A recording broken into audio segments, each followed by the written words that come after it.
না ভাইয়া, বিয়ে শাদী হয়নি। বিয়ে শাদী হয় নাই। তো পড়াশোনা করেন নাই? না ভাই, পড়াশোনা করতে পারিনি, ছোটকাল থেকে বাবা মারা হারিয়েছে তো।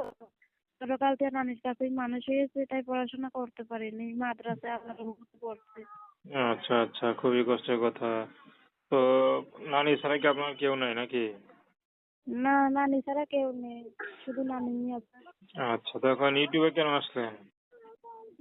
অনেক কষ্ট করে আছি ভাই, একটা মনের মতন যদি মানুষ পাইতাম বিয়া শাদী বসতাম, তাই জন্য আইতে অনেক কষ্ট হতো। সেলাই মিশিয়ে কাজ করি, নানিটারে ওষুধ টষুধ এনে দেই, তাই জন্য কষ্ট দিলে মনের মতন একটা মানুষ পাইলে বিয়া শাদী বসতাম। আচ্ছা, তো মানুষটা যদি বিবাহিত হয়? সে বিবাহিত হইলেও কিছু আমার সমস্যা নেই, তার বয়স বেশি হইলেও আমার সমস্যা নাই, দুই বেলা দুই মুঠো খাইতে পামু, ভালো জামা কাপড় পরতে পামু, আল্লাহর কাছে 5 ওয়াক্ত নামাজ পড়ে বাড়িতে থাকবো, এটাই বেশি। আচ্ছা।